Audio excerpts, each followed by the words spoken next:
নমস্কার বন্ধুরা, সুকুমারের রান্নাঘরে আপনাদের সকলকে অনেক অনেক ওয়েলকাম। আজ আমি শেয়ার করব ফুলকপি, শিম আলু দিয়ে রুই মাছের ঝোল। তাহলে চলুন বন্ধুরা রেসিপিটি শুরু করি। এখানে দেখুন আমি ফুলকপি, শিম আর আলু কেটে নিয়েছি আর নিয়েছি রুই মাছ। প্রথমে মাছের মধ্যে নুন আর হলুদ মাখিয়ে নেব। পরিমাণ মতো নুন হলুদ দিয়ে দিলাম। এবার খুব ভালোভাবে মাখিয়ে নেব। মাখিয়ে নেওয়ার পরে মাছগুলোকে আমি 10 মিনিটের জন্য রেখে দেব।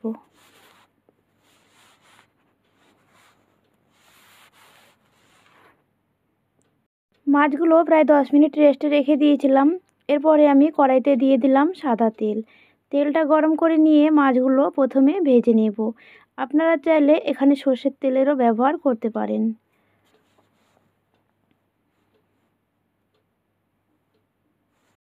যতক্ষণ মাছগুলো ভাজা হচ্ছে আমি একটা মশলা তৈরি করে নেব। একটা বাটিতে দিয়ে দিলাম হাফ চামচ হলুদ গুঁড়ো আর হাফ চামচ লঙ্কার গুঁড়ো। দিয়ে দিলাম হাফ চামচ পরিমাণে জিরের গুঁড়ো আর স্বাদ অনুসারে নুন দিলাম।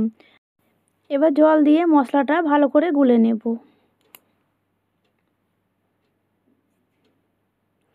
মাছগুলো আমার এখানে এক পিঠ ভাজা হয়ে গেছে। এবার উল্টিয়ে দিচ্ছি।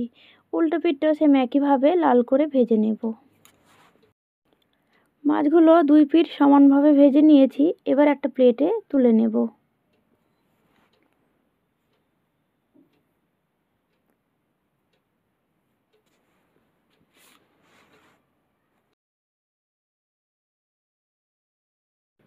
মাছের লেজাটাও ভাজা হয়ে গেছে। এটাকে আমি তেল থেকে উঠিয়ে নিলাম।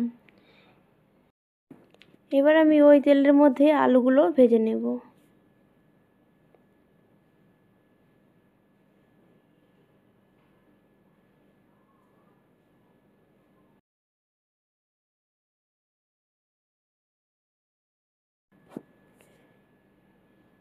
আলু ভেজে তুলে নিলাম। এবার আমি ফুলকপিগুলো ভেজে নেব।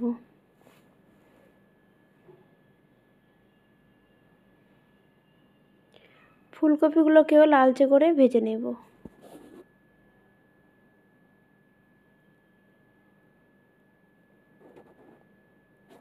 ফুলকপিগুলো ভাজা হয়ে গেছে। এবার তেল থেকে তুলে নেব। ফুলকপি আলু ভাজা হয়ে গেছে। এবার ওই তেলের মধ্যে দিয়ে দিলাম পাঁচফোড়ন। পাঁচফোড়নটা ভাজা হয়ে গেছে। এবার দিয়ে দেব টমেটো কুচি। বড় সাইজের একটা টমেটো কুচি দিয়ে দিলাম। এবার টমেটো নরম হওয়া অবধি ভাজা ভাজা করে নেব। টমেটো অনেকটাই নরম হয়ে এসেছে। এ পর্যায়ে আমি দিয়ে দিলাম 1 চামচ আদা বাটা আর 2-3টে কাঁচা লঙ্কা থেঁতো করে দিয়ে দিলাম। এবার আদা থেকে কাঁচা গন্ধ চলে যাওয়া অবধি ভাজা ভাজা করে নেব। আদা দেখুন খুব ভালো করে ভাজা ভাজা করে নিয়েছি। এই পর্যায়ে আগে যে মশলা জলে গুলে রেখেছিলাম ওইটা দিয়ে দিলাম। এবার খুব ভালোভাবে মশলা কষিয়ে নেব।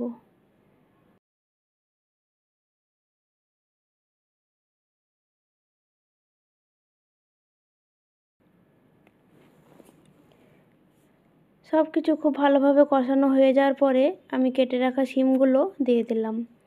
যেহেতু শিমগুলো নতুন শিম উঠেছে আর একদমই কচি, তাই কিন্তু আমি শিমগুলো আগে ভেজে বা সেদ্ধ করে নিইনি, ডাইরেক্ট মশলার উপরে দিয়ে দিলাম। এবার খুব ভালো করে কষিয়ে নেব। মশলার সাথে শিম ভালো করে কষিয়ে নিলাম। এবার সামান্য একটু জল দিয়ে দেব। দিয়ে ভালোভাবে মিশিয়ে নিয়ে ঢাকা দিয়ে দেব। গ্যাসের আঁচ মিডিয়ামে রেখে আমি 2 মিনিটের জন্য ঢাকা দিয়ে শিমটা রান্না করে নেব।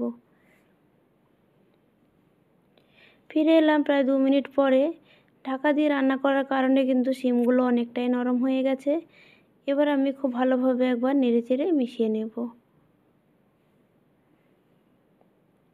দেখে বুঝতেই পারছেন শিম কিন্তু মশলার সাথে খুব ভালো করে কষানো হয়ে গেছে। এবার আমি আগে থেকে ভেজে রাখা আলু আর ফুলকপিগুলো দিয়ে দেব।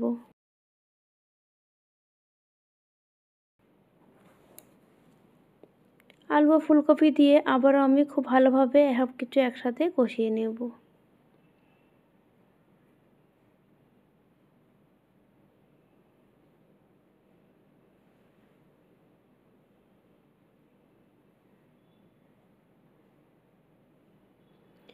সমস্ত কিছু খুব ভালোভাবে কষিয়ে নিলাম। এবার আমি পরিমাণ মতো জল দিয়ে দেব।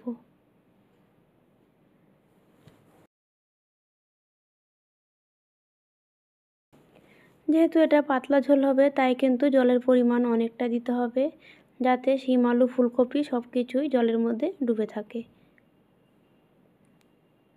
পরিমাণ মতো জল দিয়ে নেড়েচেড়ে ভালো করে মিশিয়ে নিলাম। যখনই ফুটতে শুরু হয়েছে আমি গ্যাসের আঁচ মিডিয়ামে করে ঢাকা দিয়ে দিয়েছিলাম প্রায় 10 মিনিটের জন্য। ফিরে এলাম আমি প্রায় 10 মিনিট পরে। সবজিগুলো চেক করে নেব সেদ্ধ হয়েছে কি না। সব সবজিগুলোই কিন্তু সেদ্ধ হয়ে গেছে। এবার আমি আগে থেকে ভেজে রাখা মাছগুলো দিয়ে দেব।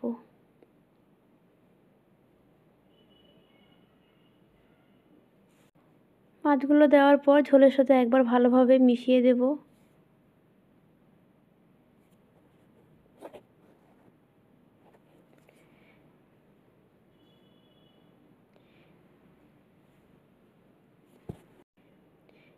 এবার আমি এর মধ্যে দিয়ে দেব কিছুটা ধনেপাতা কুচি।